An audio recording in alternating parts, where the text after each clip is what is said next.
You know what they say about men with the short torsos? What? I don't know. Go on. I might look it up, No, I don't know. I was going to say they wear small t-shirts, but that's about it, really. No, but I haven't got short torso. You keep telling yourself that. Okay. So what have you got that's wrong with you then? You kind of like you're perfect. No, I'm not perfect. So go on then. I've got robo boobs. What's I mean, that? that wasn't my choice. What's that? What do you mean? Man-made ones. Oh, there you go. Fair enough. Yeah. Hey everybody, welcome to another episode of the greatest show ever made in a bed. It's In Bed with Claira, and joining me on the show today is a comedian, actor, presenter, and 1/3 of the Rated 18 podcast. It is KANE BROWN. Cameraman, make some noise, bro. Come on, bro. Come on. All right. Thank you, bro. Even the guy in the office was clapping. Yeah. That was an intro and a half in, I'm not gonna lie. But your hands are big, innit? Yeah, I've got big hands. Bro, it's like you make people feel insecure sometimes. Yeah, things look small when you've got big hands. Yeah. Enough man must be scared of you, right? Yeah. I don't think they're scared of me because my big hands, though. Oh, okay. I don't think that's what the issue is. Oh, okay. I'm going to be honest with you. A minute ago, you were just telling me about Vaseline as a lubricant. No, see, don't put words into my mouth. You said, why have I brought Vaseline here? And yeah, so I'm saying you... You said, no, you got the Vaseline and said, this is for you. And I said, you can't use... No, because I said, you can't use Vaseline as a lubricant. And you said, who told you that? As long as you don't put it on latex, it's fine. No. And then I said, don't use a petroleum-based lubricant. You want to use a water-based one. And you said, you'll mix it with water and slap it on. No, see, you putting words into my mouth. They were your exact words. It's on camera. It's because the cameraman was trying to tell me to get rid of my Vaseline, and I can't cope without Vaseline. Like, I need to have my lips moisturised. So that was my excuse to keep my Vaseline on set. Yeah. Because you done told me about the water bottle already. Get the water bottle off my set. It's spoiling the look. It was. You like a moisturised lip? Yeah. Shut up. Yeah, but you're telling me to get the water off set. And you lot sent me to that toilet down the... Yeah. Listen. This studio is beautiful. Can you see that in the studio? No, you can't. The studio is beautiful. Do you know what I felt like? Do you know? Remember School? No, not school. Remember that clip in Goodfellas when Robert De Niro was sending what's his name's wife down the alley? I'm too young. What? You haven't seen Goodfellas? No. You haven't seen Goodfellas? No. The film? No. Anyway, that was boring. I've got a good question for you. You ready? Go on. You're a comedian. Yeah, go on. Which, people might not know. Do you think being funny makes you more successful with women? 100%. I think that comes number one in most women's tick list. Like, if they're saying what they look for in a man, always is funny at the top, then it's the physical attributes that come afterwards and generosity and kind and all of that. But yeah, I think it comes high up. Yeah. What do you think? Do you think that women... I think someone being funny is really important. Yeah. But do you know what I don't like though? What? I feel when you're funny, that's what people want. They want to receive you funny. They don't say, oh, I'm really funny, so I want to be with someone funny. They just want someone to make them laugh. So it's what you're saying, it's a one-way street. Yeah. You're like their entertainer. Yeah, it's foolishness. But they can't make you laugh. Yeah. Is it important to you to be with someone who's Yes, funny? 100%. 100%. If we can't banter and we can't bust joke and I'll be stupid and you be stupid. Surely you can't have one-sided banter, can you? You can have one person who's funny and one person who's not funny, but if it's banter, there has to be both of you involved. Yes, but that's what I want. But I'm saying a lot of times you'll hear women saying they want a man to make them laugh, but they're not funny themselves. Yeah. So what you're saying? No, but opposites attract. You can't. Nah, man. See you later. Listen. I couldn't be with someone who's not funny. Yeah, I understand what you're saying. That's you. But sometimes people like that. You know? All right, some people might have a fragile ego, and them being the funny one is their identity, and they don't want anyone else to take the light off of them. All right then. Do you think you're funny? I mean, yeah, I know I am. Would you go out with a guy that's not funny then? No. So shut up then. So why do you That's me. Yeah, but why should I go out with someone who's not funny? I'm not saying you have to go out with anyone. I don't know why you're so argumentative. You can go out with whoever you want. Chill out. No, because I don't like this whole, I don't like? Go on. Is when people are looking for something, they've got this list of requirements. Yeah. But they can't provide none of that themselves. Yeah, I think that actually, if you look at the list of requirements that you want from someone else, they're probably all the things that you actually, if you really were to be introspective, that you actually want to be yourself. That you want to be or you are? No, that you want to be. Oh, you want to be? Okay. Yeah, maybe you're looking for those things externally when actually maybe the first port of call could be to try and, grow some of those things within yourself. That's true. But I don't know. Do you think people try to... I think that there's a lot of people who aren't particularly introspective and they don't, and so everything is external. So it's like someone else is to blame. Yes. Like someone else is the solution. And that's how a lot of people live life. So they're constantly looking for the things to kind of make them feel better, or what's going to complete them, or what's going to make them feel whole, or, what's going to balance them out, or any of that kind of stuff. Whereas I think actually sometimes what we're searching for is we can find it externally, and then we get it and we still don't feel it. Yeah, because 100%. it should have come from inside out. And I think that's a big problem now. A lot of people, they don't try to work on themselves. They try to make their world perfect, quote unquote, through someone else. And that's never going to happen. Do you think that's what people do now? Haven't people been doing that? I think people now, obviously you've got loads of self-help books and stuff like that, and everyone's talking about, therapy. Yeah, and which is amazing, because I think everybody should have therapy. Have you had therapy? No, but I should have it. I said everyone should. I think everyone should. Yeah. I'm not saying that I have, but I'm saying I think I should. Yeah. And it's not, I don't think it's just like seeing a doctor, innit? Like a doctor, you see a doctor when you're not feeling 100%. When it comes to like your brain, it goes up and down. Your emotions go up and down. You go through bad times in your life. Everyone's walking around with trauma. I think I've worked through my trauma. How have you done that though? Do you know what I've done? Forgiveness, I think, is probably the biggest thing that I've done. Whatever's happened in my life, I've forgiven that person or entity for what happened and said, you know what? If I hang on to it, it's only going to hurt me. Yeah. So I got to let go and genuinely forgive them. Not just say it, just to be like, oh yeah, I've forgiven them. That's what I meant to do. Like the actual. Yeah, it's in there. Like there's no animosity or nothing like that. So, but it's not easy, and everyone's trauma is different. Yeah. Mine wasn't that bad to the point where it affected my life to a point where I'm like, oh God, I can't think about nothing else. Yeah. So. But some people have gone through that, and so I can only understand. And also, I think trauma is relative. So, like, of course, you can't. It's not necessarily on a scale. Like, it could be something that sounds really bad that's happened to someone, but they've actually processed it in a way that they're quite balanced. Or it could be something that outwardly sounds not that bad, but somebody's like processed it like in a way that to them makes it seem really bad. I saw something online actually, and the guy said the same thing. And he said that this woman, he was a therapist, and one of the women had gone through like a real trauma, like had been abused when she was younger and whatever else. And this other woman, and she's actually fine, she's dealt with it, she's gone through it. And this other woman is completely traumatized, and all that happened was some guy pinched her ass on a bus or something. Yeah. But she's gone. She can't get over the fact that some guy, how dare he? Yeah. I'm not saying like she's wrong for feeling that, but it just shows you, like you said, perspective. It's all relative, and I think that and how people have different like facilities to be able to process stuff. We're all on our own journey, I think, but I do think that rather than looking for the solutions to things outside, that people really need to learn to be more introspective and get to know themselves. Like, who even are you? Do you even know who you are? Do you even know like what you're capable of being? Are you going to be a good partner? Like all of those different things. I think people need to ask themselves those questions. I've worked on myself a lot. What? Why are you going? What was the silence for? I was like, have you? Yeah. I was going to say doing press ups. No, I'm not gonna lie. Yeah, one of the things that I'm really good at is I won't say I'm a loner. Yeah. But I like my own company. So when you like to be by yourself, you have to look at yourself and say, right, who am I? What do I want to be? What steps do I need to take to become that person? And so it's been an evolution, just been a journey. And now I think I'm probably about 98% like perfect human. I don't think there's any such thing as a perfect human. I'm working on that. I've got 2%. No, I don't think anyone can be a perfect human. I don't think it exists. But I do think, that some people can't spend time on their own, you know? Like some people really struggle to even do anything. Are you breaking my...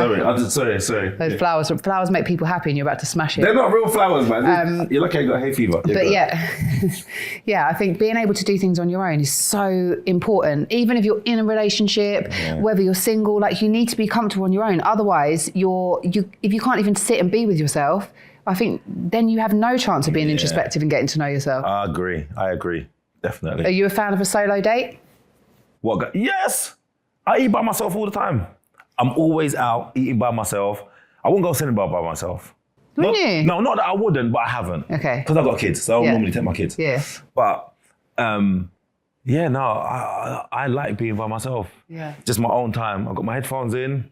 I can take my time and eat. I don't have to speak to someone. I don't have to look at food in their mouth.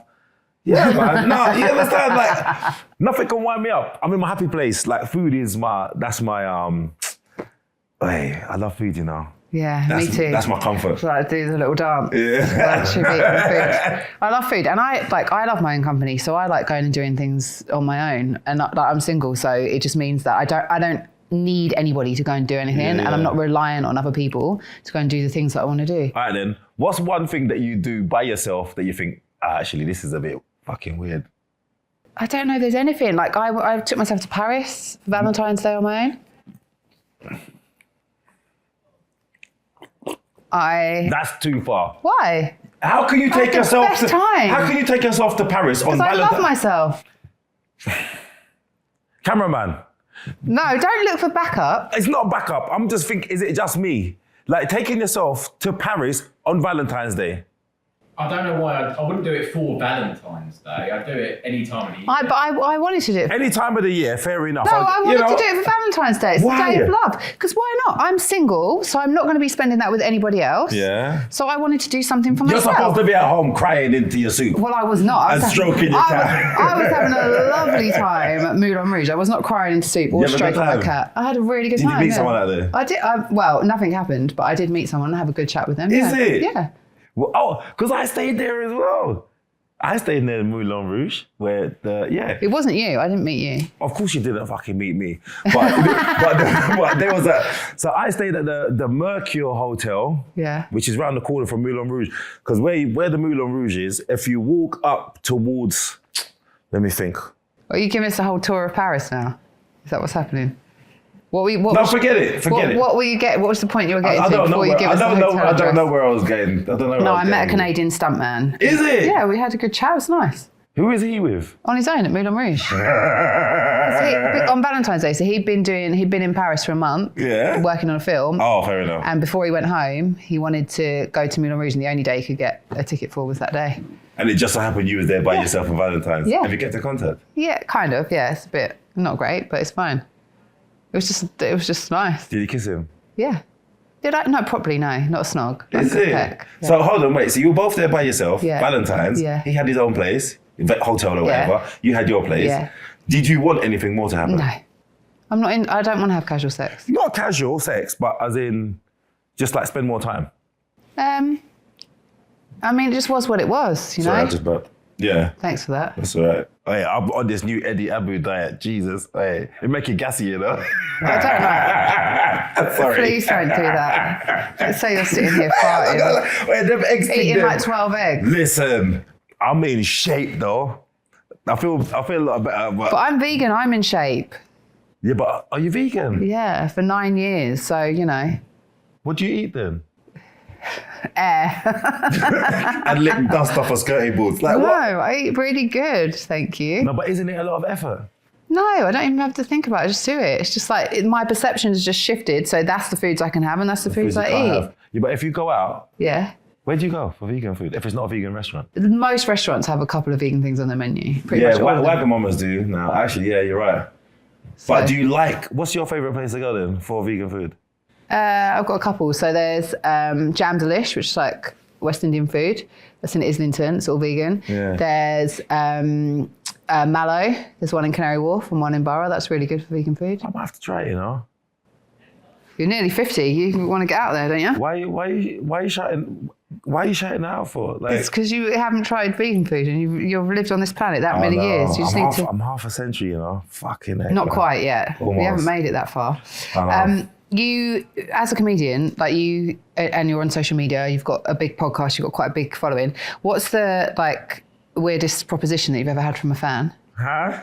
I don't even know that proposition. People are weird, you know. Yeah. People are really strange. Yeah. So just people are strange. But You've it's got, just, what was the weirdest one? What kind of strange are we talking? no, because like someone sent a video Yeah.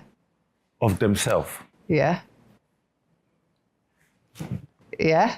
Their lips. You can't see their face in it, but just videoing them themselves. Of their vulva? Yeah. Just a video of their vulva? Just a video. Were they touching it, or it's just It was just a there. vulva? It was just there.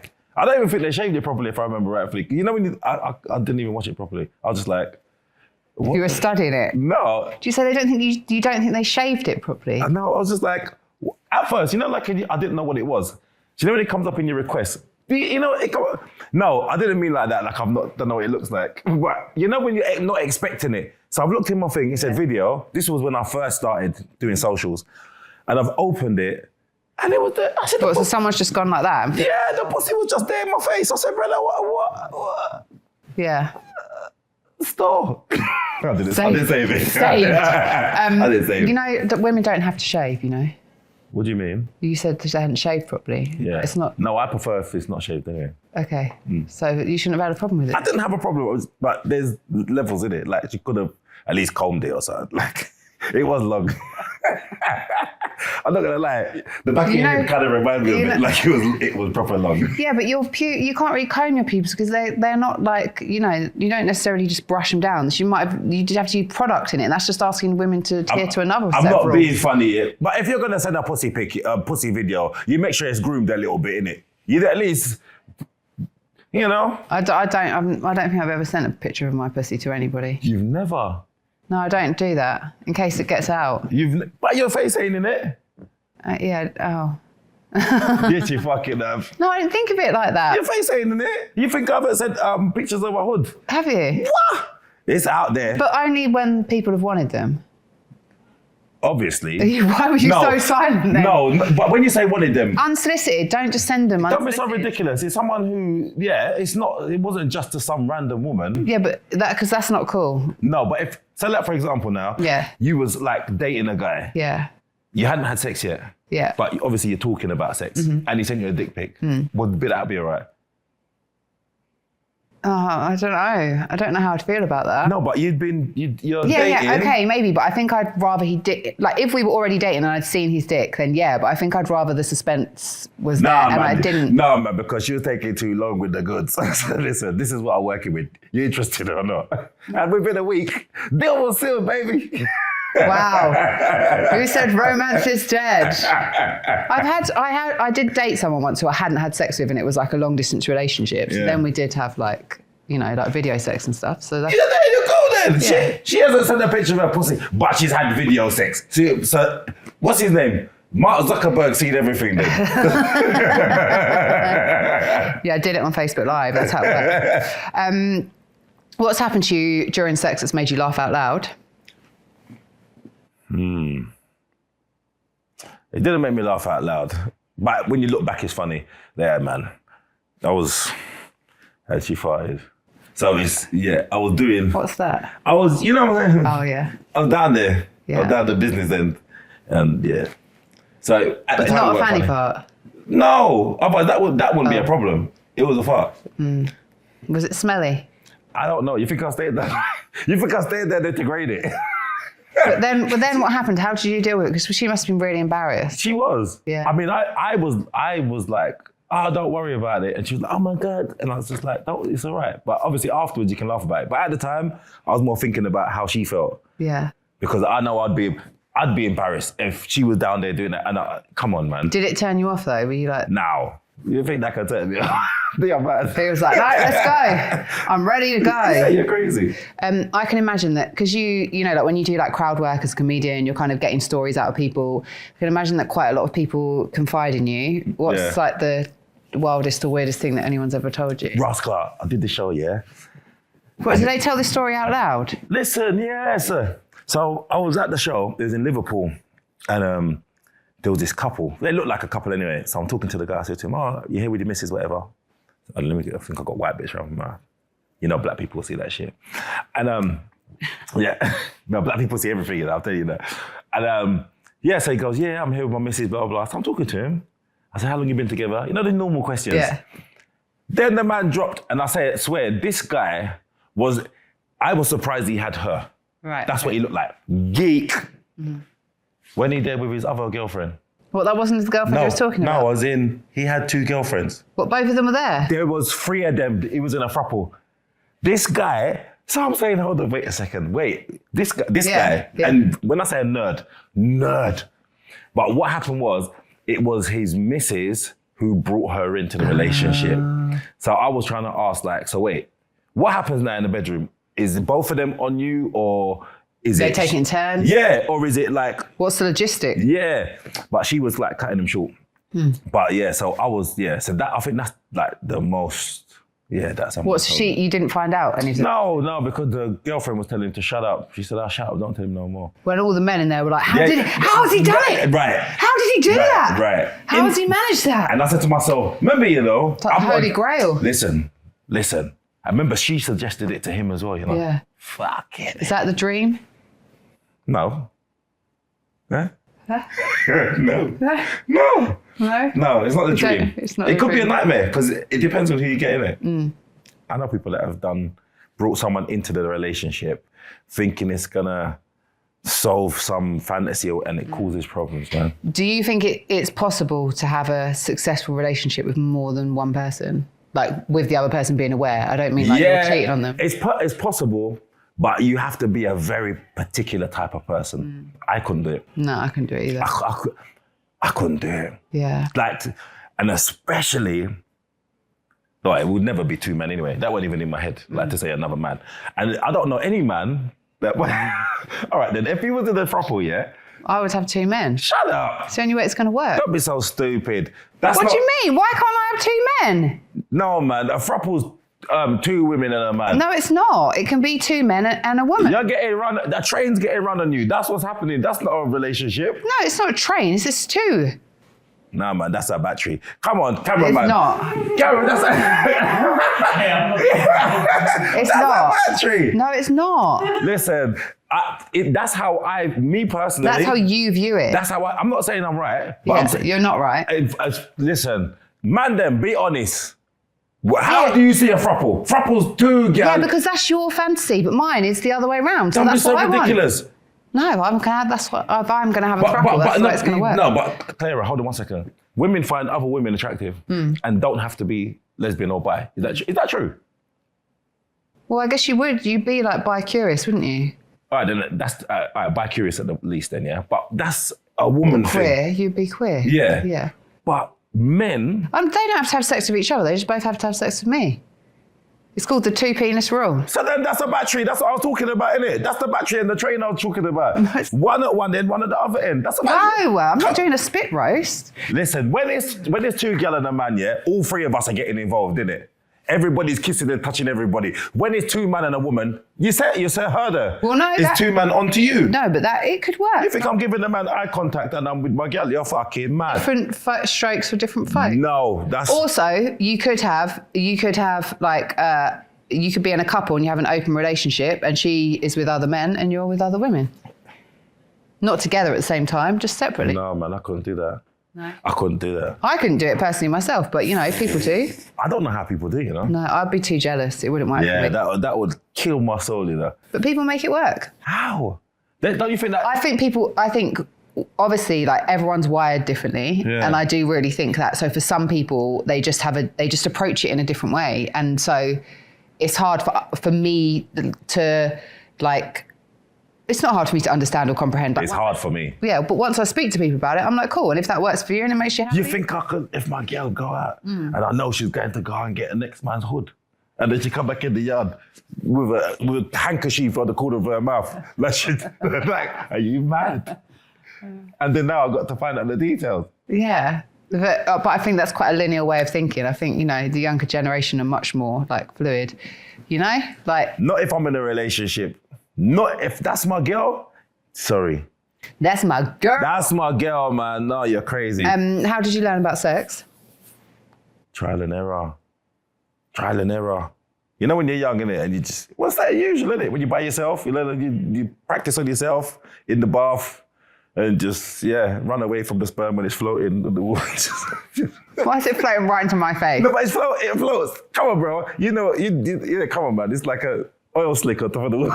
Right. Bro, I don't want to get myself pregnant. Just jump out the bath, innit? Yeah. But yeah, so... You don't want to like go in your... Yeah, exactly. But no, the first time I had sex though, it wasn't her first time. Oh, she was a pro. Well, I wouldn't say pro, but She probably had sex once before, which when you're young, you're like... that's a lot, innit? Yeah, you think that they're a pro. But, and I think, was she younger than me? I think she was younger than me. But yeah, and listen, I think I got the condom on. I don't even think I gave her one pump. I'm not gonna lie. Just as soon as it touched skin. Listen, remember all I was used to was my bath water. So once I touched that pum pum, it's like my hood said, oh, here we go. That was it, it was a wrap. And I'll try to, the thing was I stayed hard. That's a mad thing. Oh. Yeah. You were that excited about the experience. Listen. So then could you go again? Well, I was. Obviously, it worked full 100, didn't it? It was like probably about 64%. Yeah. It's like, you know when your battery's low, it's on yellow. Yeah. So. So you continued, but on a... not on a full tank. Yeah, not on a full tank. And then she was like, everything okay? And then I had to stop. Then I took off the condom. And then, started again probably an hour later. But that was good, man. But you learned about sex through trial and error? Yeah. Yeah, and I was never really a porn person. Yeah. I don't know, because it's weird, isn't it? Like everybody's into, and also porn weren't like, I remember I'm of the age where to find porn, really, they was on videotapes. Magazines? Nah, man, you need to see, that's not how you learn how to do sex though. Yeah. Like you'll just see someone in a I don't know if you can learn a lot from porn anyway, can you? No, but as in, you know, like when you're young, you think, oh, let me see what the possibilities are. Yeah. I didn't really have those options, so it was just trial and error. Yeah. So because porn, I think a lot of people do learn stuff from porn, especially men and women, but porn is very like male pleasure centered. Yeah. And so if people have learned that, I feel like men just think you have to go like a jackhammer. Yeah. I mean, just think you have to make loads of noise. And then the majority of us, like I've spoken to so many women that started having sex at a certain age, and it took them like 8 or 10 years before they started even having sex that was enjoyable. It's crazy, isn't it? Because when you think about it, it's like, why do people automatically think that, oh, could you see someone else doing something? That's for entertainment. That's not the real world. The real world is a completely different space. But when you think about like, no other, well, I think, where is it? I think it's dolphins and humans have sex for pleasure. Apparently bonobos Bonobo as monkey. well. Yeah, bonobo monkey, yeah. And, but it's so strange that I think, is it humans are the only ones who get pleasure from watching other? Oh, I don't know. I don't know about that. Anyway, but I find it really strange that we'll look at that and think, oh, that's the way to do it, because it doesn't look enjoyable. For the woman. No, but that's what I was talking about the other day. We're saying, what porn do you watch? Lesbian porn. The thing is, I don't really watch porn anymore actually at all. I haven't watched porn for ages. But when I did watch porn, I watched lesbian porn. Did you ever watch gay porn? No. 2 men? No. Oh. No. Because that's what we was talking about the other day on the podcast. Was like women watch 2 men, and I couldn't get my. Yeah, I don't know. I think there's certain countries where that's like really prevalent, but I think the idea of like for me with lesbian porn is because when I watch like heterosexual porn, what's happening in that I know wouldn't feel good to my body. Like I know my body, that's not going to feel good. It would be painful, uncomfortable, and also if I don't find the guy attractive, like. Who sees the man? Right now, who's watching porn and see the man? I couldn't tell you. I wouldn't. That's I couldn't tell you what one male porn star looked like. You wouldn't, but I could. And I look at them and I'm like, if I don't find them attractive, I wouldn't want them to do that to me. So it puts me off. Whereas with like women, I'm not really looking, I'm just looking at like what's actually happening to their vulva because I know how that would feel to mine. Yeah. If that makes sense. Of course and that it's makes more sense. like sensual, and obviously there's people giving head and, you know, which you don't get in a lot of like straight porn. That's true. You don't even go down on women. If they do, it's for a few seconds and it's like with a fucking... It's not done it's not done with any sensitivity. It's no, not done properly. You're right. I agree with that. I'd be a lesbian if I was a woman. I don't think I would find men attractive, you know. Yeah, but you can't say that. You're saying that because you're a man and you find women attractive. Man. If I was a woman, I wouldn't find men attractive. Fuck them. You're mad. Yeah. Men are not as attractive as women, though. Like, even other women say that as well, though. You know, because I think like our bodies are just maybe, you know, nicer to look at. Yeah. Do you think, when it comes to porn, do you think it's kind of affecting how people view sex and relate to sex? I think it's really bad. I think it's really unhealthy because it doesn't show a true representation of what is pleasurable. I think it taps into a niche, so then you start going down a rabbit hole. So if like you're over into... Feet. Huh? Yeah. So, I like feet. Yeah, I like feet. We'll talk about that later. But yeah, say you go down a rabbit hole. So like you go down a rabbit hole of like, you might be into like physical sex, where a little bit of slapping or whatever. Yeah. Then it just shows you just that, and then you start getting more deviant in that world kind of thing, rather than saying, you know what, let me see other things that I might be into and kind of on the sensual side. Because sex is meant to be something that's really pleasurable. It's not meant to be just poking, just in and out and then coming. That's not what sex is though. Sex no, is, it's not. Yeah. It's loads of different things. Yeah. But I think that porn takes out like the emotional The human, element and yeah. the connection element, and it's, you know, it becomes, it's almost like those things are missing, whereas I think those are some of the best things like about sex. But how do you capture that on camera though? Real people having real sex. Yeah. There's a lot of people that are doing that now. Like porn is really changing. I think there's like a massive scope for like real people having real sex with kind of all of the moments that happen within real sex thrown in as well. Yeah. Because otherwise you have an unrealistic perception of what it is. That is true. That is true. So I think it's really important, but you know, if you're going to be watching people having sex, it's probably better to watch, and you can't separate the fact that this is fiction. Yeah. Then it's probably better for people to be watching like real sex with real bodies. I agree. Because that's the other thing as well. You've got like a real kind of representation of men with massive dicks. Like that's kind of like the whole thing of porn. And then women with like, you know, certain body types, certain vulva types, everything. So then it becomes like, this is what is sexy. Supposed to be, yeah. And I know, and everybody's different. Everyone's different. But them men's dicks there though, some of them, be honest. I said to myself, would you like that? No, I'd say medium. I think dicks can be too big, like, and everyone has a different. What people want is completely different. Like some of my friends really like that. Some of my friends really will say I really like big dicks. Some of my friends prefer like smaller ones. I'm somewhere in the middle because it would hurt. Like it would hurt. No, but some of them, when you see them, you say the brother pulling out. The man's out of shot. He's off camera, and the man was still coming out the pom pom. I said no. It would just hurt, but I feel like if you're a guy with a dick like that, it must be quite frustrating because you can never fully go for it. Yeah, you can't pleasure a woman properly. And also as well, I don't think they'll get proper hard either. You know how much blood it must take to pump in that dick? You get dizzy. Yeah. There is actually a documentary about guys with big dicks. Is it? Yeah. Ross Clark. I'm not going to watch it. But no, I mean, there's a documentary, and apparently there's a guy on the documentary who says that he's got a big dick, but someone slept with him and he doesn't. So I don't know. They obviously didn't need to see his penis for him to get on the documentary. He was like, do you know what? I know how I'm going to like put the message out into the world that I've got a massive dick, and see maybe it's an experiment for him. I don't know. But she told him that she'd seen the documentary as well, and she knew who he was, and he was like, cool. And then when they went to have sex, But what's classed as big anyway? I like 8 inches plus, I think. Shut up. Yeah. That class is big. Yeah. Okay. I think so. The average size of an erect penis in the UK is 5.2 inches. Shut up. Yeah. This? Yeah. That's like a Mars bar. Yeah, like a Mars bar. That? Yeah. Yeah. Okay.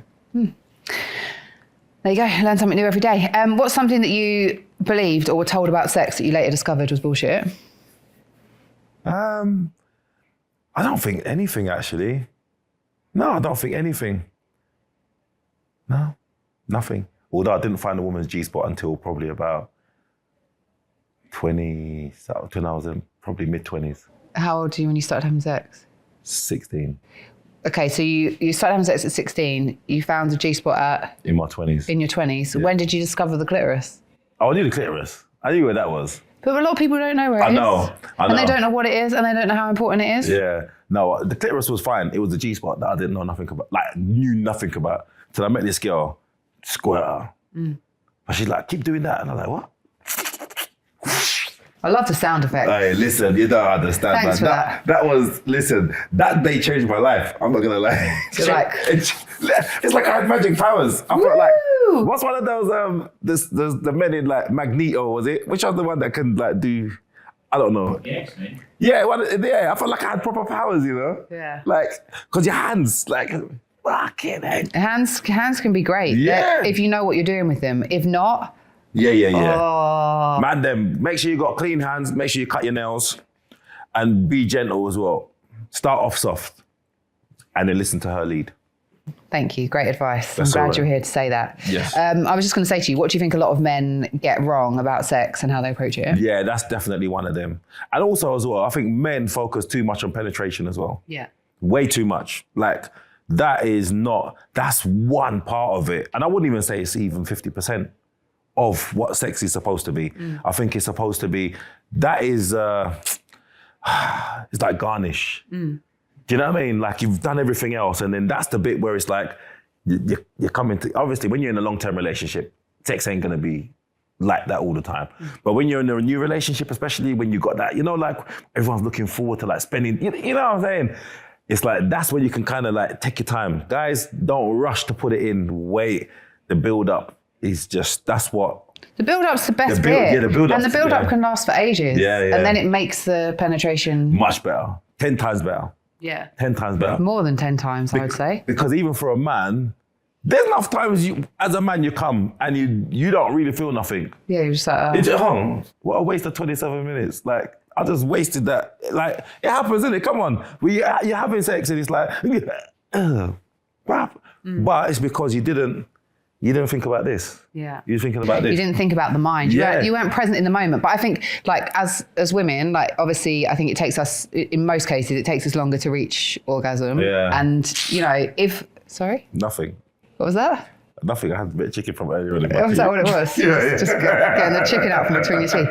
But, you know, it can take us longer. And so I want to feel like somebody, you know, is involved in that process as well. Yeah. And also, like, I think if someone is there just trying to make you come, like, that's a real turn off as well. True, like, I want you to be doing what you're doing because you want to do it. And, you know, and then, like, we can do, like, switch around and then go back to it and do it. Like, it doesn't have to be a pressurized thing or like a routine. I think a lot of people have a routine for sex. Like, I do this, I do this, I do that, and then I put my dick in. Like, that's it. And it's just like, no, it doesn't have to be linear. Yeah, but I think that happens with long-term relationships. Once you get into a long-term relationship, all right, I know how to get you from here to here with the shortest route possible. I'm not gonna, if you're gonna catch an Uber, you're not gonna tell the man, all right then, take the longest route. Yeah, but it should be fun. Like, you're completely right, but I think I know there are times where it's like, right, I want to get from A to B. Like, I want to. Yeah, fair enough. Time sensitive, innit? Yeah. But if you've got time and it's like, do you know what? It's coming down to that sexy time. Unfortunately, once you're with someone for a long enough time, for some reason, unless you make a conscious effort, and it has to be conscious, where you're like, do you know what? Let's try new things. Let's try and, you know, keep it fresh. Sometimes you don't even know what you like sometimes, you know. Sometimes your partner might do something. Say, Ratin, I never even know. Say, Ras. And you say, all right, we're going to try that again. That's now added into the ingredients into the pot. Yeah, man, you have to keep trying. And also, I think if you're in a long-term relationship with age, like, you probably get a bit more, like, you want to experiment a bit more if you're open-minded to it and if you have that communication with each other. So I think, agreed, you know, that can be really important. What's one thing that you wish everyone knew about sex? The G-spot. I'm going to keep banging on about that one there, boy. You see that one? When I hit your G-spot, baby, I want to hear you moan and groan in delight. Yeah. That used to be hey, listen, that used to be listen, that was when I hit you. Was that one of your songs on your lovemaking playlist? Listen, back in the day, I was a gangster, you know. Wayne Marshall. Listen, back in the day, oh God. But the G-spot. Ecstasy. I know all the words. But I will tell you now, man, if you find out about how to stimulate a woman's G-spot properly, it'll be a game changer. It'll change their life and your life. Because most men don't know how to do it properly, you'll stand out from the pack. Do you think most men care? Like, not most men, some men just don't care. They don't really care about, like, their partner's pleasure, and they're having sex for their own pleasure and not for the other person's. I think sex really changes when your focus becomes the other person's pleasure. That's a turn on for me. Listen, that's what turns me on. Wait, what? If my missus is like, you know, when the eyes roll in the back, that turns me on. I will come when she comes, because it's like, this is what's turning me on. Yeah. So my aim is to pleasure, not just receiving, because the pleasure I'm receiving is from pleasuring. Yeah. Yeah. It's like a full circle if you get into it. Yeah. Why do you think some men struggle with that so much, where they're just like, no, this is about me, and almost like the woman is just like an object for them to be able to fulfill that? She's just a receptacle. Yeah. I don't know, you know. I don't know. It's really weird, but I think that some men, I don't know whether they know how to make love. Do you know what I mean? But they're like scared of being soft I in don't any kind of way, know. or like open, like being gentle, or I don't know. or connecting, maybe even. Well, I would say that that's something that you'd more be able to answer than me, because I don't date men. So I didn't even know that there's men out there that really are like that. Obviously, every now and then you might be like, "Do you know what, I'm horny. I just want to just come." Fair enough. But if that's who you are, then I don't know men like that. I don't know. As in, I don't know. So you'd probably know more than me. Have you met men like that? What, who don't care? Yeah. I mean, as I've got older, no, because I think I kind of would have like conversations with people. I can determine very quickly. And also, I think someone who's like that wouldn't be attractive to me. Yeah. But when I was younger, where it was not about like my pleasure at all, didn't even factor in the equation. But was that your boyfriend, or was it just some guy you were seeing? No, it's just not my boyfriend. No, I don't think I've had a boy. Well, no, I have had a boy. When I was much younger, I did have a boyfriend like that. Yeah. Wow. And maybe, you know, as I said, I was much younger, like in my late teens. So perhaps like he didn't know any different or any better. Yeah, fair enough, yeah. So, but I guess like now as an adult, like, I would be the kind of conversations I would have with people before I decided to have sex with them. I think I would establish like, you know, that. Do you think that women have a hard time telling men what they like? I think it can be really like, I think so. Because don't forget, like we've been taught that our bodies are like shameful, but they're also supposed to be sexy, but not too sexy, but don't do this. And we're also taught that, you know, like cellulite's bad, this is bad, that's bad. So we're all like very much in our head. We've been taught, you know, like masturbation, don't talk about it, it's shameful, like all of those things. So when you're then in a situation with somebody and you've also, you know, you've grown up in a world where like you're taught that sex is about a man's pleasure. Yeah, that's true. Then you think to be good at sex, is he having a good time? Is he having a good time? Yeah. Is he? Did you think like that? Yeah, for a long time. Really? And I think that's why, and then I was like, if you don't know your own body, how do you know how to tell somebody else what feels good? So you have to explore and know your own body. Yeah. And then also it's being like feeling assertive enough in the moment that you're not going to be like rejected, or you're not going to upset them, or you're not going to do this to be like, oh, actually, I'm not enjoying that. Like, how do you tell somebody that? Or, you know, like if you, as a woman, like the majority of us have probably experienced like rejecting someone who's like come to try and speak to us. And even if you've done it in a nice way, some guys really gracious, absolutely fine. Some of them not, let alone when you're in an intimate situation, because there is a power imbalance, a physical power imbalance. Yeah, so you don't really think about that. That's true. Do think about like for some women, I know some of my friends who've just always been like, no, it doesn't feel good. Like I'm here for my pleasure. Like I've just been like that but you know, like some of them have had like quite strong female role models in their lives. So they've just always been about, no, I'm not doing this unless it feels good for me. Opinions. Whereas for me personally, it took me years to be able to do that. I had a lot of shit sex before I started having good sex, Listen, I remember one time this girl that I met, I think it was Colchester. This was a long time ago. That's where I used to live. Is it? It wasn't you. It wasn't you. But anyway, so I met her once, and she gave me the worst blowjob ever. Oh my God, it was the most painful thing ever. But I didn't say nothing. Yeah, you just let her go with it. And it was so painful. Like I don't think that we're, you know, I don't think that it's exclusive to women, like not giving feedback. I do think that men, you know, sometimes struggle as well. Yeah. Because like what worked for, you know, like your ex or what you've done before that brought someone else pleasure might not necessarily work for the next person. And I think that's what a lot of people do, you know. They bring their old fuckeries into this new relationship and expecting you to come fresh, come with a fresh sheet. And come with an open mind so that you understand that someone's feedback isn't criticism of you. Yeah. It's just making you better, a better partner, a better lover, Agreed. So, you know, but I do think a lot of women struggle with that, and that's like evident. When I first did In Bed with Claira, there's a clip that went viral where I was talking to Ty about women faking orgasms, and I was explaining to him that I like faked orgasms, and he was like, how? Like women do that. He just genuinely didn't know, like as a man in his early 20s, that women fake orgasms, and it went viral. And so the conversation is so interesting, because it's women saying, you know, I've been scared to give feedback, I don't know how to do it. And then there's men saying, you know, we want you to give us feedback, like that's what we need. But also you have to understand like what it's like growing up in a female body, where it's just like everything is almost like like you can't be overtly sexual, even if you feel sexual, because if it's too much, but if it's not enough, but if it's really confusing. You've got to walk a fine line. It's mad that, because I've never. Okay, I'm not saying that a woman's never faked an orgasm with me, but One will have done. 65% of women admit to faking orgasms. listen, It's going to be higher. Listen, go on and interview all What, the women. the one when you were 16? She didn't fake it. She just didn't come.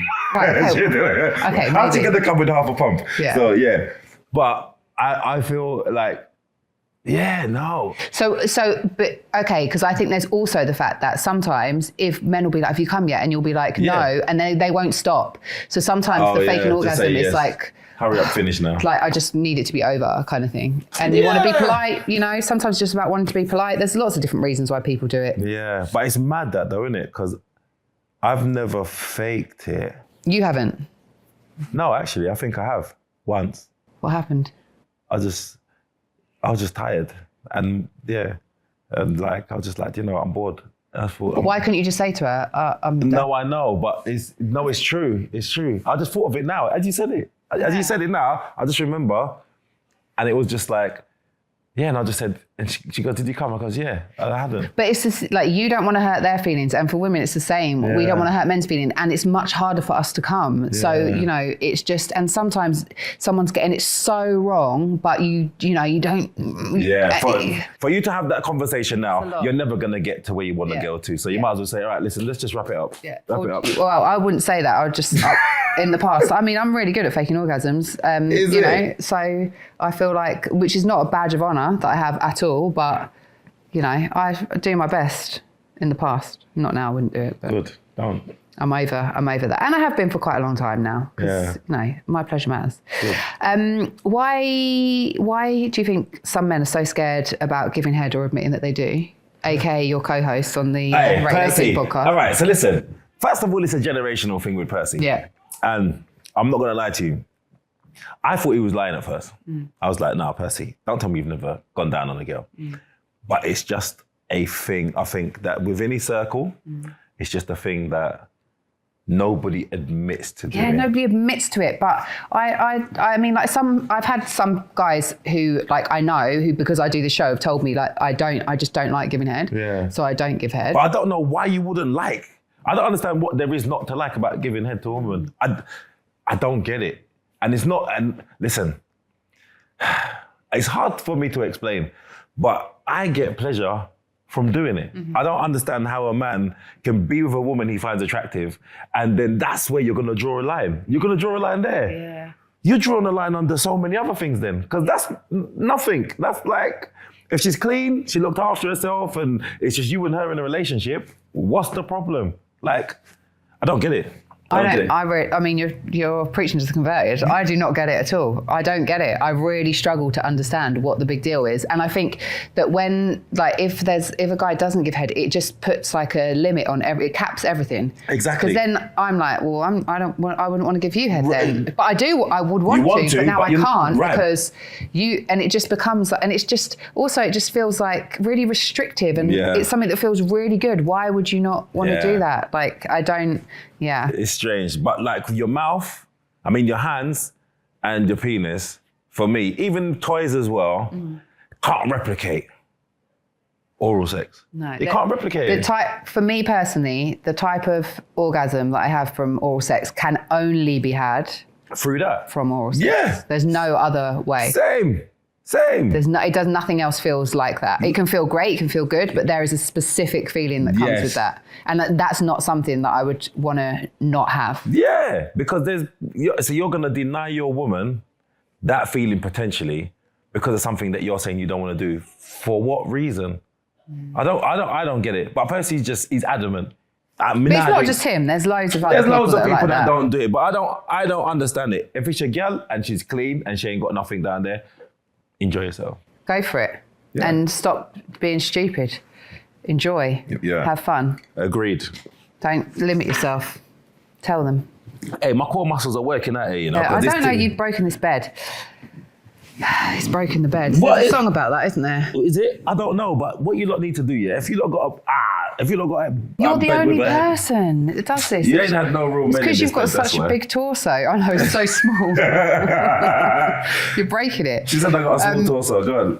So on your podcast, you talk a lot about like sex. You talk about topics that are quite taboo. You talk about like giving head, the fact you enjoy it. Have you always been able to talk openly like that about sex and the things that you enjoy, or is that something that's come with age? It's come with age. Yeah. It's come with age. I'm not gonna lie. Remember, I'm from a Jamaican background. That was a whole movement.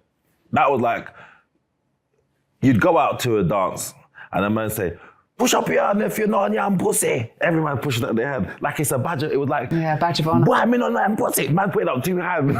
Man cock out 1, 2. 1, 2. So it's one of those things where it was a cultural thing where, and it's weird because, especially with the Jamaican culture, there's trends. There's a lot of trends. Now it's all right to say, oh yeah, it's all right that women go down on men. Like there's songs about it. So then people are openly admitting it. But until someone co-signs it, it's as if for some reason that culture can't come out of it's weird. I find it strange. But for me... But it's weird because it seems like, now that it's something that people say, but it's not necessarily something people practice. Do you know what I mean? Like, they're just not telling the truth. Yeah, right. But for me, as I've got older, I don't have no shame. I don't do nothing that I'm shameful of. So it's not I don't sit down thinking, I can't say this or I can't admit to that because I'm not doing anything wrong. And I'm not going to let your perception of things make me feel like, what's wrong with you? Now, what the fuck's wrong with you? How can you not eat pom-pom? How can you, real talk, how can you not eat pom-pom? Not you, but I'm saying to the man them, like, how can you see a pom-pom there? You're getting pom-pom, right there in front of you. And you can't, come on, man. Also, if you're going to do it, don't do ABC. I don't know whoever put that out there. What's that? Write the letters with your tongue? Yeah, who told Foolishness. Who told people that was a good idea? Where did that come from? That's never going to work. There's so many ways to please a woman down there. Don't do the alphabet or numbers or any of that shit. Yeah, no. You do the same thing over and over again. Yeah. Well, once you've found the right spot. Once you get in the right spot, yeah. Which could take your tongue forever. Oh, fucking it, man. I've got a thing. I think I've got a tongue tie a little bit. Yeah. Yeah. So like the membrane underneath your tongue kind of restricts your tongue. Fucking hell. You've got rid of that, have you? It's gone after all the years. I had to snip it. I did it myself. I said, fuck this. Got a pair of nail scissors. Has sex changed for you over the years? Yeah. Are you more confident now? It's not even about, I've always been, once I got to a certain age, I've been confident with sex. But I think I just know what I'm doing. So, yeah, so you do become more confident because you know what you're doing. You're not anxious about stuff and, but I think everybody goes through cycles. Something you're into now, then you're into something else, like even positions or whatever, or like even like the background. See, I remember before when I was younger, I always used to put music on. It just used to just be on the background. We weren't like to sing to or not like, and it was a thing. Rah, music first. Wait. Now I don't give a fuck. No music. Yeah, I don't care. Make my own soundtrack. Thank you very much. But it's nice. It's nice if there is music in the background. But if it's on already, I'm not going to get up to specifically put it on just to go and have sex. Yeah. Why do you think some men are so pressed about body count, like women's body count? They don't care about their own. All right. I'm not going to lie to you. Yeah? It's a pride thing. And I'm not saying that it's right or wrong. In fact, I'm saying it's wrong. I'm saying it's wrong. But there has to be a cutoff. There has to be a cutoff. Like, I don't mind what past you've had to a certain degree, but you can't have a whole cemetery back there. How would you know? No, but if she says to me, like, I don't know, if I meet a woman... Would you ever ask somebody that question? Yes. Would you? Of course. Would you? Yeah, man, that's important. I don't think... like, you don't think that's important? No, I don't think it's important at all, but I think I've only ever been asked that once in my life. What, how many men you slept with? Yeah. One man has asked you that? Yeah. You're fucking crazy. No. If I'm with my girl... Yeah. That's one of the bits of information I need to know. Why? I need to know. Why though? I just need to know. But is it going to change your opinion of her and how you view her? I don't think so. I'm a really accepting person. Yeah. I'm a really accepting person. Yeah. So I don't think it will change my opinion, but I want to know your story. I want to know, so who was, and when did this, and kind of piece your life together. It's not to shame you or nothing like that. But if I said, If she said to me 150, that's definitely going to change how I view her. 100%. So is that your cut off 150? No. Is that it? No. I don't know. But it has, you know what it is? It has to make sense to me, innit? Yeah, like, okay, I kind of understand that, but I just don't, I think like, I don't know if, I think it is a male thing because like of your, I don't know what it is about men. I'll tell you what it is. If you're potentially going to be my woman, Yeah. then it matters. If you're a link, it don't matter. Yeah, so but much. why does it matter if someone's going to be your woman? If that's going to be my woman, I need to know who you were and who you are. But you can't base who someone was and who they are just off of their sexual history. No, There's but much that's more. part of the story. But I don't know how that determines someone's That's value. part of the story. If I meet a woman and I'm getting to know her and we're looking at getting into a relationship, Yeah. and I say to her, how many men you slept with? And she said 300. There's a story there. That ain't just... Sure, but what happens if you really like her and now she's in a completely different place and space? Then what difference does it make? But that's what I'm saying. That's part of her story. Yeah. But there's a story. 300 ain't just come up from nowhere. That what's going on in your life. So maybe she just really enjoy casual sex. So then that's who you were. Are you still like that? No. So now it's fine. It's fine to who? You now. 300. 300. I swear there's a film called 300. Brother, she slept with every cast member in that film. Fuck that. Cameraman, everybody. I really don't think it just doesn't matter. It fucking does. It doesn't matter. You know why you're saying that? Why? Probably because you haven't got a high body count. But if you had, you'd understand that you would have been in a certain space at a particular time in your life. And it's important. If I want a wife of a woman, I need to know. 100%. But what is it because it like would make you feel threatened? No. Is Not it- threatened. It's just part of your story. Me personally. But then so you're saying if you've slept with a certain amount of people, it's going to change the way that I value you or see your worth. All right then, let me explain. If you met a guy and he said to you he slept with 2 women, Yeah. what would you think? I'd think you've probably been in 2 long-term relationships. All right, Yeah. but that's part of his story, isn't it? Yeah. So it's not for you to demonize him or to say, oh my God, you've not got that much experience. But he or- might have loads. He's probably done loads of stuff with those 2 women. No, that's fine. But if he said to you, I've slept with 800 women, what would your impression be then? 800 is a lot. Some men have done 800 women. Yeah. Right. So Firstly, I suspect if a man has slept with 800 women, he probably wouldn't tell me the truth. no, let's say he told you the honest. truth. And he said he slept with, he don't know exactly, but it's around 800. Right, well, then I'd probably say to him why. But what I'm saying is, if I met somebody and they were like a certain way with me and treated me the way I wanted to be treated, that's not going to matter to me. It fucking does. It does. You're telling me if a man tell you that he only had 2 women or 800, it makes no difference to you. Of course it should. Your hood's been in 800 women. Yeah, but if he's got a clean bill of health and everything's fine, what difference does that make? You'd be with a man in a relationship if you had 800 ex-partners. I mean, it depends what other great qualities. It's amazing. He ticks every box. Well, then, yeah. You'd make a man your husband if he'd had 800 Yeah, women. why not? So, and you think he's going to be faithful to you? Well, that would be part of my assessment of his personality. That's my whole point. So you think that if a woman has a high body count, she can't be faithful? Don't try to put words into But that's my what mouth. you're kind of implying to me about the guy. I just said about a man. Yeah. I'm saying as a man, if he had 800 ex-partners, Yeah. the likelihood of him wanting to have one more pom-pom for the rest of his life is unlikely. Well, he might have had a complete epiphany. Whatever. You think he's had all that enjoyment. Okay, And but I like what you're doing here because what you're doing is you're making it equal between men and women, right? Yeah. What I don't like is the narrative that it's women's body count only that matters. no, everybody's body count matters. My body count matters because at the end of the day, who are you? Your body count is something, it's something, it's your story. Yeah, it's I understand what you're saying. It's part of my story, and I respect you for the fact that you hold that belief, but you hold it for both It's genders, for both. and I think that's fine. No, if 100%. you hold both people to the same both genders to the same standard, that's absolutely fine. What I don't like is when it's just that it's women because women this and women that, and I'll be honest, I think that a lot of men are, what's it called? insecure. No. No, but as in they've got double standards. Yeah, they have. Yeah. Right, and I think the reason being, and it's completely wrong. But they see their woman separately from how they see other women. Right. So if a man wants to marry a woman, he's got a particular profile that he wants her to have. It's not right, because then he's saying he can do what he wants. But yet she's supposed to accept what he's bringing to the table. So it's completely wrong. But I think that when a man says he wants to settle down, have children, blah, blah, blah, he doesn't want to do it with, all right then, see men, yeah?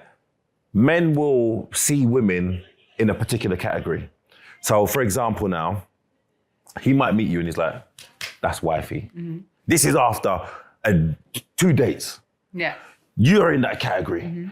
But if he meets you and he put you in the side chick box, you ain't never upgrading to wifey, because that's how he sees you for whatever reason. It's not a bad thing. So you might not tick all the criteria. I'm not saying it's right, you know. I'm not saying it's right. I'm listening to the explanation. But I'm just saying that's how men's minds work. Not all men. Not all men, but I'm saying the majority of men that I know anyway, yes, he would sleep with a woman, have a good time with her. But that don't mean she's gonna be able to. Yeah, but I think it's just like someone, you can sexually objectify someone and just see them as a route to like sexual pleasure without seeing them as a person. And then you're saying they don't deserve as much respect. Do you know what's mad though? And then this other person, because I see they deserve more respect. I don't even think that's just it though. That's really simplistic version of it. And I understand why you say that. But men can still really like this one here, but not think that she's ready for whatever reason to be wifey. That's just how it goes. I don't understand the logic. I know, I'm going to be honest with you. You're not supposed to. No, I can't pretend that I do. So you like feet? Yeah. Tell me about it. What is it about feet? I have no idea. You know what's mad, yeah? It's not even a sexual thing. It's not like I don't get off on nice feet. Yeah. I love the look of nice feet. I think. Do you see feet, nice feet? Does it like turn you on? No, but I appreciate it. You just look at them like start drooling. No, it's just like it's hard to explain. But what I wanted to actually ask you is, does sticking your tongue between someone's toes really make your penis grow by 17%? 100% that works. It works. Man, don't try it. I'm telling you. I'm telling you. It does work. It's work. It's like, that's my G-spot. My G-spot's in my tongue, I think. And it only activates when it goes between the toes. So. There you go. That's something to try. No, but do you know what it is? All right. What body part do you like on a man that's maybe not usual? I don't know. I think I quite like all. No, but is there a particular body part that you're like, oh, a man with nice hands or something, or a nice neck, or nice traps? hand, all of those things, yeah. No, but what is there not something that you're like, oh God, I really like when a man's got? All of those things. No, hands are really important to me though. Yeah. I saw you look at my hands a couple of times. Yeah. But no, feet, man. Feet. I like nice feet. If you've got nice feet, I'll be honest, I go straight from face to foot. Feet. I don't even see the body in between. I will work out the body later. But you see, if I go from there to there and this ain't right, I don't even business about the rest that's above it. Do you like people like touching your feet or giving you a toe job? Not so much. I got nice feet, but not that really did. No, yeah. but I'll be honest, it's not, like I said, it's not a sexual thing. I just like the look. Yeah, but you said your penis grows when you stick your tongue between your toes, so that is sexual. Yeah, but that's when I'm doing sex. Right. But if I'm not, I don't see a foot and be like, rascal, let me get my hood out. That's not. That's not. I was going to say, you'd be in real trouble in the summer when everyone's feet are out. But hey, that's the best time of year. Get arrested. Yeah, I bet. You're like, everyone's looking at the summer dresses and you're just walking around looking at people's toes. I think there's loads of men that like feet. Apparently it's because the pleasure receptors or something in your brain for feet and your genitals are quite close together. Is it? Okay. Yeah, apparently that's why a lot of people have foot fetishes. Okay, that makes sense. So feet, probably one of your biggest turn-ons. What's your biggest turn-off? Someone who's not confident. Confidence is so sexy. Yeah. Boop, yeah. boop, boop. I think the lack of confidence, and I'm not saying you have to feel like you're perfect, but own you. What you've got. Yeah, own it. If you've got whatever, stretch marks, wonky breasts, don't matter. Like, embrace it, because the other person feels that energy. The other person feels that. The energy of confidence is very sexy, not arrogance. Yeah. None of that, but of just being confident in yourself and what you've got. I think, like, for me personally, is a massive turn on, and I think that, like, that's when I look at people that you can say you've got a physical type on paper, but when I look at the people that I've been with, that's the thing that attracted me to them. Yeah, that makes, and at first I might not have necessarily looked at them and been like, yeah, but that confidence overrides everything else. Because now, I think when people kind of look at themselves, and it's like, well, if you don't like yourself, I think it's like a subliminal thing. Why am I supposed to like it? And it's off-putting because it's now, and I know you're aware of it as well.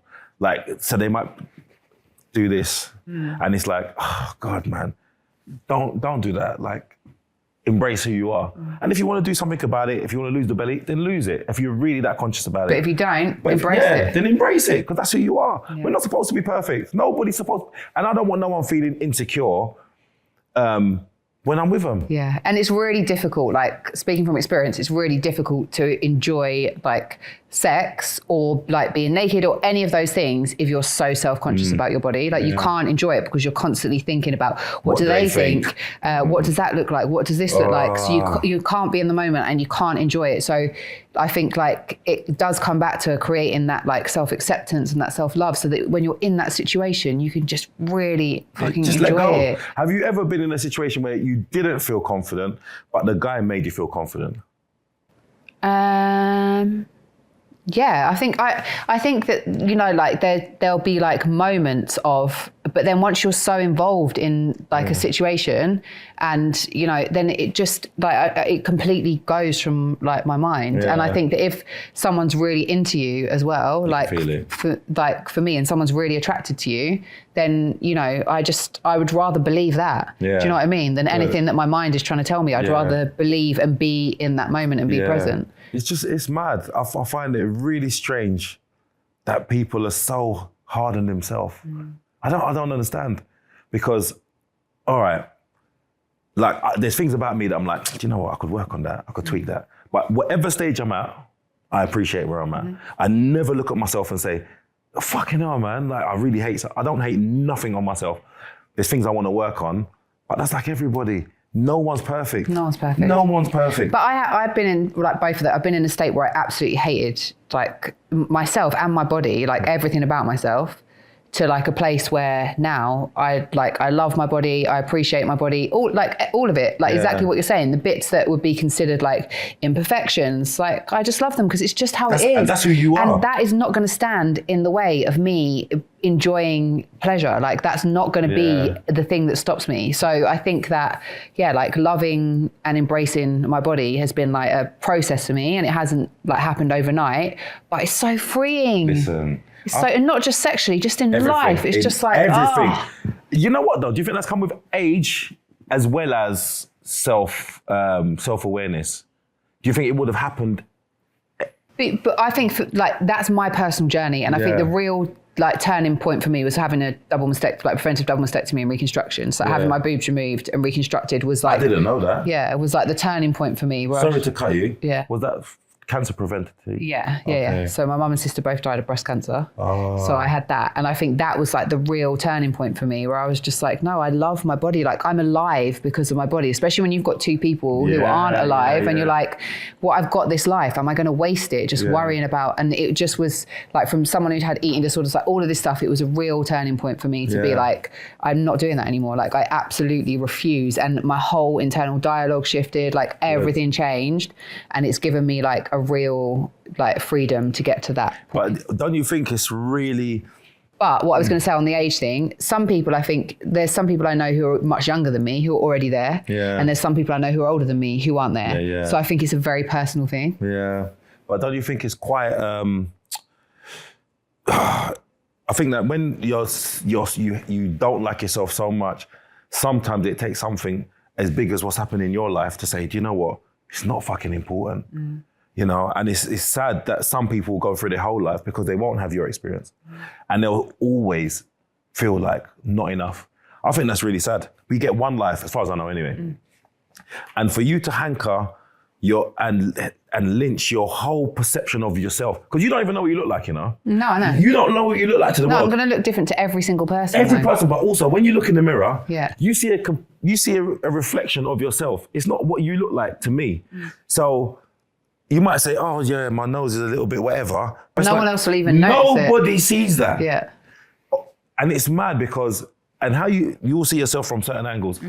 People don't see you from those angles. So when you're talking about, oh, I don't look good from this angle, I hate my face, or I hate this, it's like, nobody sees that. Your confidence though. That shines through above everything. Everything. And I think that comes down to like I was going to ask you about self-love, because I think self-love is like a topic that can be made like a bit woo-woo or like feminine, or just like, I'm going to make myself a hot bath and a candle. It's not. It's a real thing. It's a real thing, and it's a choice. It's a choice that you have to make, where it's like, I refuse to dislike myself anymore. Yeah. I refuse to be horrible to myself anymore. Like I refuse to think that everyone else can have and I can't have. Like I refuse to think that I'm not as good as, or, you know, all of those things. Like you just have to refuse to believe them anymore. I mean, I'm not gonna lie.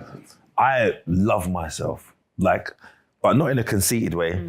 But I'm so grateful. Like I don't know. It's really weird. I know it sounds mad. Sometimes I can feel a little bit teary, like how grateful I am for my life, for being me, for being able to be in a position to help other people. Like I feel so blessed.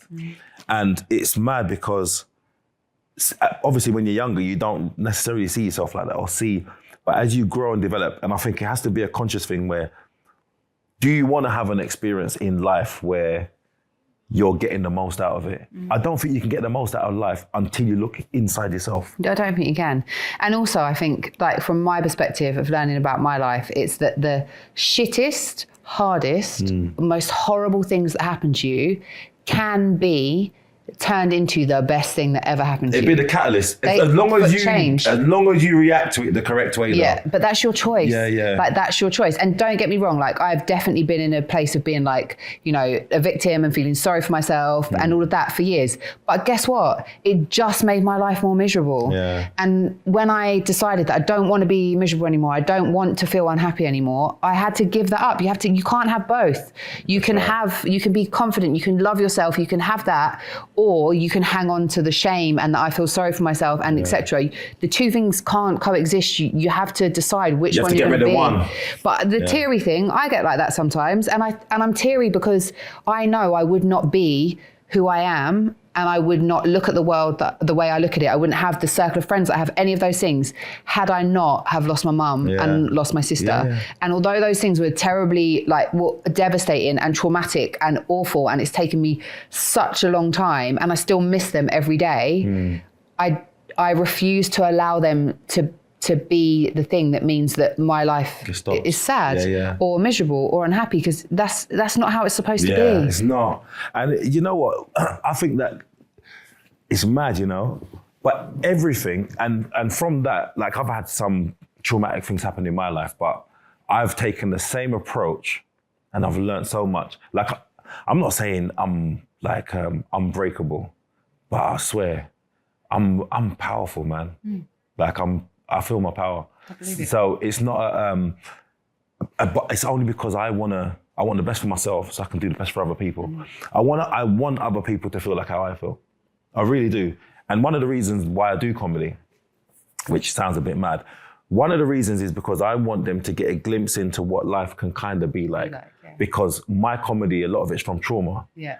Bad relationships, bad parenting, like from my dad or whatever, or relationships. And I'll take all of that and turn it into something which is like, oh, you can laugh at it, and you can get over things, and you can get past it, and you can. And so that's the gift that I love to give to people, is that, do you know what? No matter how bad things are, on the other side of that is growth. On the other side of that is strength. On the other side of that is like you understanding all who the you things are. you want as well. Like, I think this show is a result of that for me. Like, this show is a result of, like, getting to a point where I love myself. I refuse to be ashamed of, like, you know, like talking about sex or any mental health or any of those things. Like I don't want to I don't feel like that anymore. So I want other people to know that it's possible to go through shit and to come out the other side and to still be able to create like an amazing life. Like that's it's a choice. And I think that, I can't be anyone else. I can only be me. And I like who I am. Like I really like who I am. I know that I'm a nice person and that I'm like kind and generous and soft and sensitive, even though some people might not know that. She's trying to sell it. Don't. But, I know I'm all of these things. No, but do you know what the craziest thing is though, is that I think that sometimes people get into their head that the person that they are now is the person who they are. No, you change. You keep changing and growing. And that's the problem with a lot of people. Oh, and I love that about life, though. I love that about life. Get chances. I love the fact that we are in a time now where, you don't have to stick in one career for your whole entire life. You can be successful at 50. You can fall in love at 60. Like, you can start a new career at 70 if you want. There's people, like, I've read stories about people who have gone and done things in their 90s that are phenomenal. Yeah. Like, why does it be that it shouldn't be linear, that we're multifaceted and we change and things shift, and that's great and wonderful, but you have to be willing to grow with life and take everything that happens to you as a lesson so you can continue to. Do you know what's mad though? I think but the only way to do it, the only way to keep moving forward and growing is by going through bad things. Yeah, that's the only thing. That's the only way. You don't grow from happy stuff. You don't. You don't. Listen. You stay the same. And this is what I've realized. So you see like all those billionaires, you hear about them in the Middle East. Yeah. Getting women to go out there and do all kinds of things with them. Yeah. Doodle on them. I never wanted to say it. Yeah. You heard about it, KANE BROWN, about paying a woman 10 grand to shit in the mouth. Well, now you said it. I didn't say. I said doo-doo. Okay. But listen, do you know where that comes from? That comes from not being happy and you're trying to get pleasure from anything. You're not looking in on yourself. You're just like, how can I use people to just whatever I got in my head? I got something in my head, I want to do it. And it's those people, just being born into a privileged family or a privileged background doesn't mean you're going to be a well-rounded person. The most fucked up people in the world are the ones that are privileged, that end up on the drugs, that end up on the drink, that end up like, unfortunately, harming themselves and stuff like that. Because this life, you get out what you put in. Whatever you put in is what you get out. So if you don't want to work on yourself, you're not going to get nothing back out of it. You got to put into yourself. The hardships are the only things that make you grow. That's your barometer. Because also, like when things get uncomfortable, that's when you look for the solution to change. That's when you want things to be different because you need them to be different because it's so uncomfortable that you can't stand it anymore, right? Yeah. So I think like, if you were just happy all the time, you wouldn't look for any of those things. But if you were happy all the time... It would be happiness, what happiness city? But that's my whole point. That's what you need the polarity. But this is what I'm saying about these rich people. The things that you might say, I love a beautiful house, I love a beautiful car, I love to have no financial worries. That's standard for them. What next now? So they've got to go somewhere. Let me shit in your mouth. I don't think they got that accent. No, but... My friend, come here. I got 10,000 dirham for you. And then there you go. Hey. No one's shitting in my mouth. For even 100 grand? No. $1 million? No. I genuinely... You would have let her bash? I genuinely mean, I would not... No one is doing... If you knew it wasn't like going to be... No one is shitting in my mouth for any amount of money. Not a pebble. Claira. No. Wait a second. I don't care. Would you let me shit in your mouth for that, for $1 million? This? Yeah. Would you? Be honest. Next question.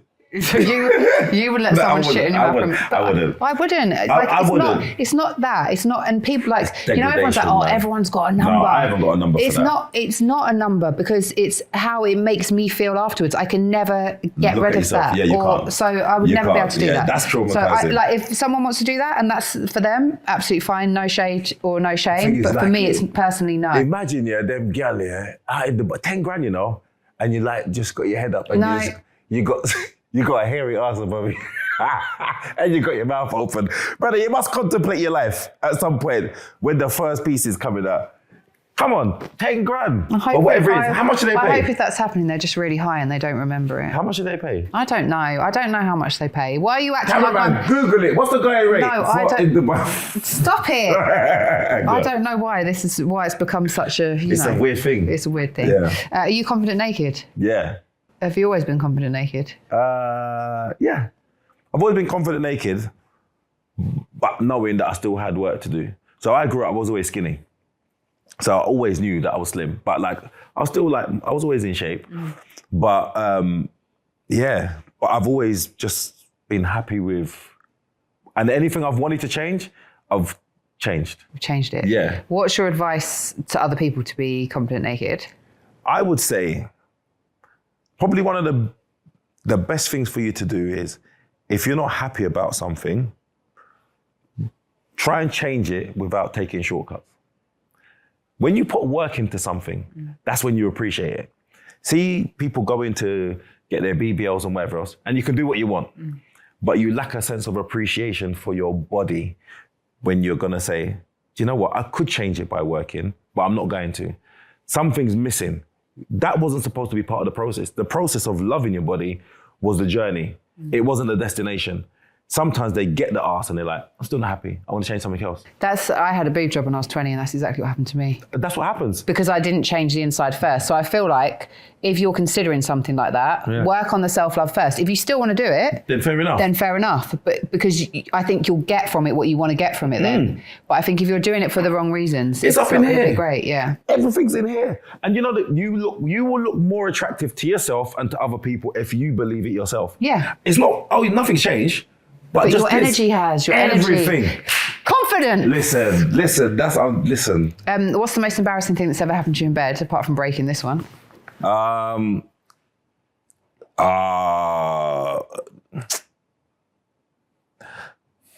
Yeah. No, you have to say it. You can't No, just I'm think thinking, about it. I was going through in my head. No, this girl, I slept with her like 3 times. Every time was just like just quick. I don't know what it was. I spoke about it on the podcast. I don't know what it was about this girl. I just couldn't contain myself. How quick? Quick, like within a minute.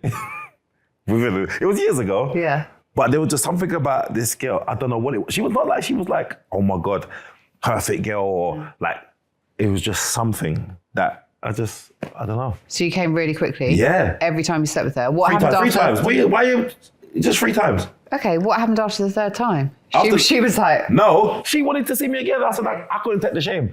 3 times you could kind of... Did you talk about it? I couldn't talk about it. What, so you just came in a minute and you never spoke about it to her? No, I said to her, let me go again. So the 2 times was in one night. Yeah. So the second round, you're supposed to be like, I'm in control of this. Yeah. Second round. Same thing happened? Same. I said, what the fuck is going on? I had to look down into her pum-pum. She had kryptonite down there, bruv. She had something down there. That was my nemesis. But the two of you didn't talk about it? We weren't in a relationship like that. Yeah, but what happened after you came?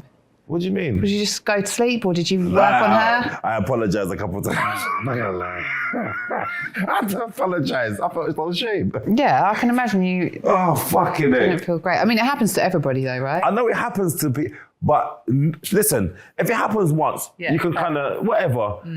3 times in a row. Now she thinks that's who I am. So you couldn't go back again? No, man. Imagine if it happened the 4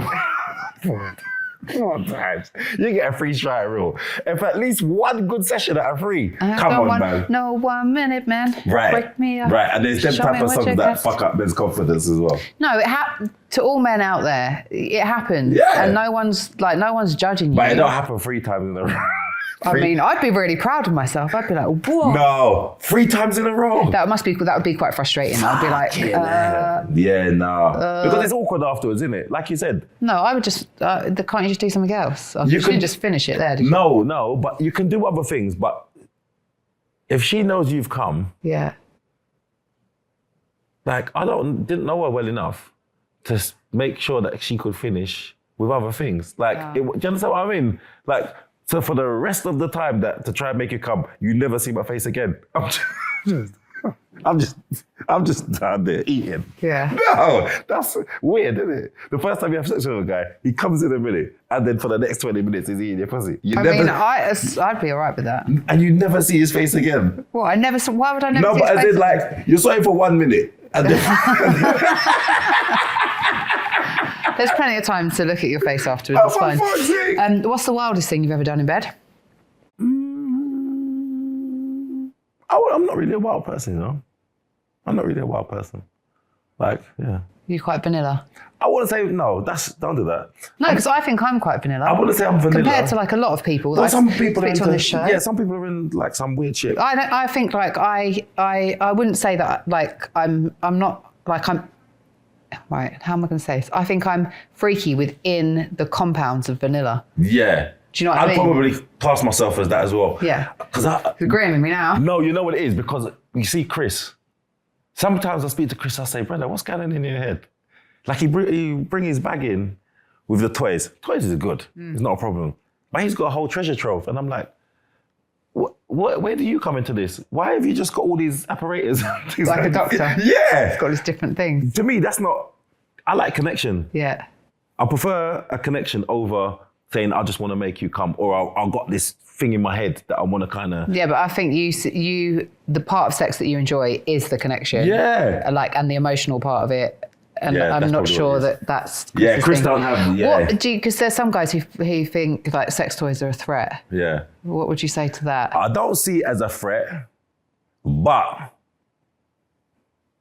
Yeah, I don't see it as a threat, but I can understand why some men... If a woman introduces sex toys late on in the relationship, it will make you feel as if, what am I starting to do wrong No, now? just introducing something new now. You don't have to get repetitive. No. Just jazz it up. Yeah, but supposing she's brought... No, but she's not bringing it in when we're having sex. Oh. She's just using it by herself. But I think you can masturbate when you're in a relationship.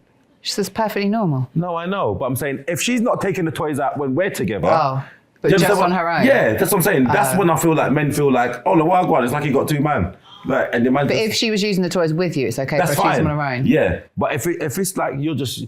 So when I'm not satisfying you now, you're there fucking taking the batteries out of the remote control. Yeah, but isn't that the same as saying that women shouldn't masturbate then? Or people shouldn't masturbate in a relationship? Because it's nothing to do with sex. They're two very different They're experiences. completely different experiences. They're completely different. But I'm just saying, men don't really have apparatus. Men don't really use apparatus. Men don't use their hands. I mean, there's more out there. They're getting more and more out there. There's going to be more out there, but so for women, it's like, yeah. Nah, man, come on. Like, if you buying toys, bring them and we can both use them. You can use them by yourself and I can help But out. don't keep it hidden away. Yeah, because then that kind of makes me feel like... Yeah, I mean, that would be a bit strange. I think. Yeah. But then again, like communication, I suppose it depends what kind of communication people have in their relationship. What's the worst sexual experience you've ever had? Oh, that's the same girl, the girl in Colchester that gave me a blowjob. It was awful. It was the worst. It's the worst. What was bad about it? It's just painful. And she was drunk though. Yeah. I didn't say anything. I kept my mouth shut. Was there teeth? I just took the chafing. Yeah, teeth, everything. Teeth, tonsills. I think she had sweet corn. I don't know what the fuck it was. What do you mean? Why do you think she had sweet corn? No, I don't know. I don't left know. on your... I'm just saying, it's like it was just the worst experience ever. It was the worst. But I didn't say anything. And yeah. But it was a long time ago. Did you still come? No. So what made her stop then? Oh, I just told her to stop in the end. Okay. Maybe you should have just told her to stop sooner. I should have told her to stop sooner, but I thought I was gonna come. You know, like when you got like it's painful, but you think I'm getting a little bit of pleasure from it, so I'll be able to come. And then then the pain overtakes the pleasure, and then now you're in another world. Then I said, nah. It sounds great. It really does sound great. Love that for you. Thanks. What can ruin the moment for you? Apart from a terrible blowjob. Yeah. Nothing really, you know. I think you could always regroup and come back. So even if you say, I want to go to the toilet, yeah, I'll go to the toilet, come back and we carry on. I mean, going to the toilet shouldn't be the thing that ruins it. No, but I'm saying like, you know, like some men, it might be like, oh, if you break the rhythm or you break, I'm not bothered. I'm a fan of a sex break. Is it?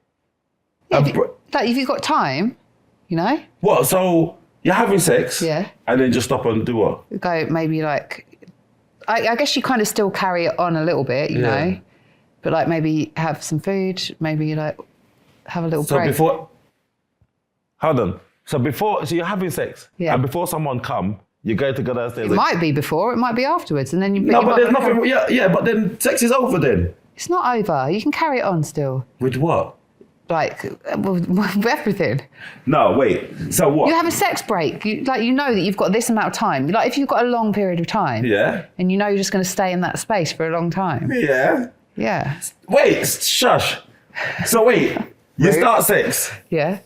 Nobody ain't come yet. Yeah. And you're just taking a break. You could just take a break, yeah, and then you're in that like point where you still You're turned weird. on. That's fucking weird. Come on, that's a niche thing, brother. No, That's I don't think niche. it is. It's all right, like as in you're still kissing and touching and whatever. Yeah, you can still be doing that. What, while you're cooking food? You just said to go downstairs and cook a meal. No, I didn't say cook a Make meal. some dumplings and some oxtail. I probably wouldn't And start man ain't even- cooking. and man ain't even I'd probably bust get Deliveroo. You know, just like have a nice chill time. Maybe like snuggle a bit. Nah, man, you're fucking crazy. It's great. I'm in the throes of passion and everything's going good.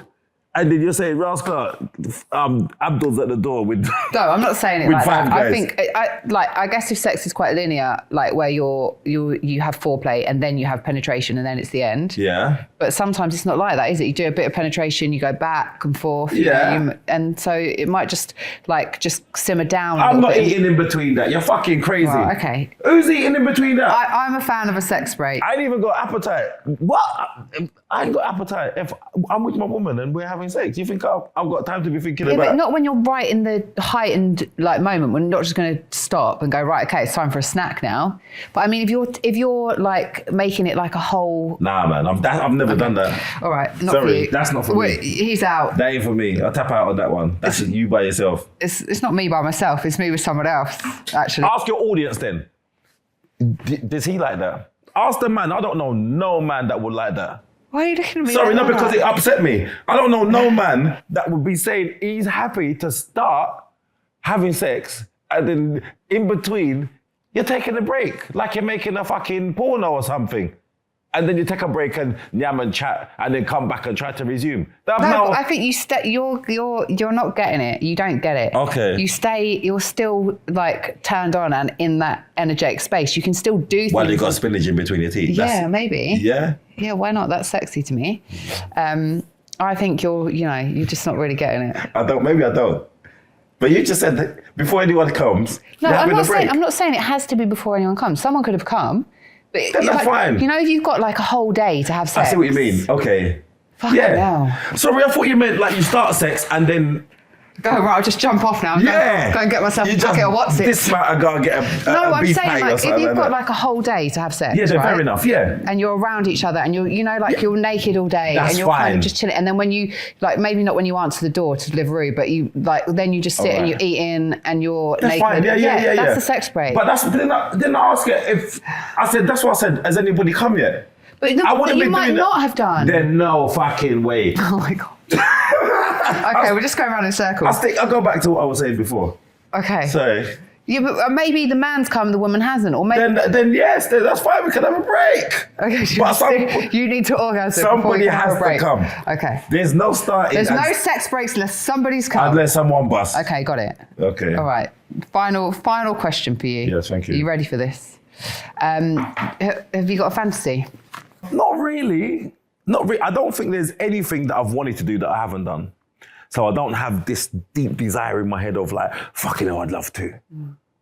I've done the more than one. Weren't really for me anyway. I like connecting, so. You're not a fan of threesome? Nah, not really, you know. I don't think it's not what you think it's gonna be like. So yeah.